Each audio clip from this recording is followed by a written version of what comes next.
बिस्मिल्लाहिर्रहमानिर्रहीम। मुअज़्ज़िज़ दोस्तों, अस्सलामु अलैकुम। उम्मीद करता हूँ आप सब खैरियत से होंगे।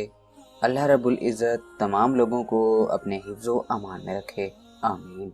पुराने ज़माने की बात है, एक सुनार जो कि दूर दराज का रहने वाला था, लाहौर आया। उसके पास काफ़ी मोती थे। उसने वो मोती एक मजलिस में खोले और सबको दिखाने लगा। उसने एक मोती जेब में से निकाला और लोगों को दिखाते हुए बोला कि ये मोती शब अफरोज़ है, यानी रात को चमकता है। जब उसने सामान समेटा और उठकर जाने लगा तो एक चोर जो उसी मजलिस में बैठा था पूछने लगा, जनाब कहाँ के इरादे हैं? सुनार ने जवाब दिया, वापस गांव जा रहा हूँ। चोर ने कहा, इत्तफाक देखें, मेरा भी वहीं का प्रोग्राम है, चले मिल के चलते हैं। ये सुनार भी समझ गया कि ये मेरा हमसफ़र नहीं है बल्कि इस मोती के पीछे है, लेकिन समझदार था, कहने लगा, आओ चलते हैं। दोनों मिलकर चल पड़े। सारा दिन सफ़र किया और शाम को जब सोने लगे तो चोर ने अपनी वास्कट वगैरह जो कमीज़ के ऊपर पहनी हुई थी उतार कर अलहदा एक जगह पे लटका दी। सुनार ने वो मोती अपनी जेब से निकाला और नज़र बचा के वो कीमती मोती उसकी जेब में रख दिया और ख़ुद बेफिक्र होकर सो गया। अब ये चोर रात को उठा और उसकी जेब, उसका सामान सब देखने लगा, लेकिन कहीं भी मोती ना मिला। आखिर वो सो गया। सुबह उठते ही सुनार ने नज़र बचाकर वो कीमती मोती उसकी जेब से निकाल कर अपने पास रख लिया।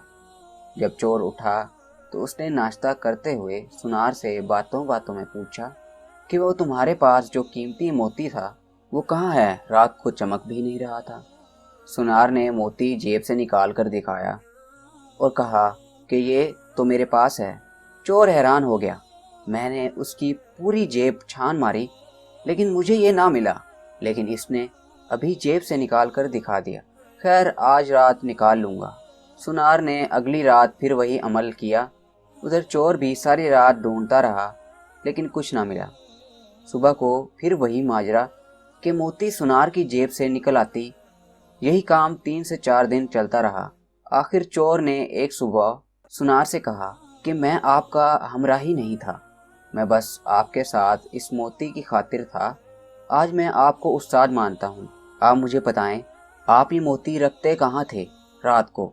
उसने कहा, मियाँ, तू औरों की जेबें टटोलता रहा, कभी अपनी जेब में भी हाथ डाला होता।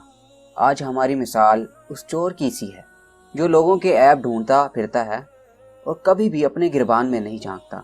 हमारी ये आदत बन चुकी है कि हम हमेशा दूसरों की गलतियां ही ढूंढते रहते हैं, कभी अपने आप को नहीं टटोलते।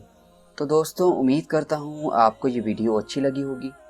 वीडियो अच्छी लगी है तो वीडियो को लाइक कीजिए, शेयर कीजिए और कमेंट सेक्शन में अपनी राय का इजहार ज़रूर कीजिएगा। अल्लाह ने चाहा तो नई कहानी या किस्से के साथ फिर से हाजिर होऊंगा। तब तक के लिए अल्लाह हाफिज़।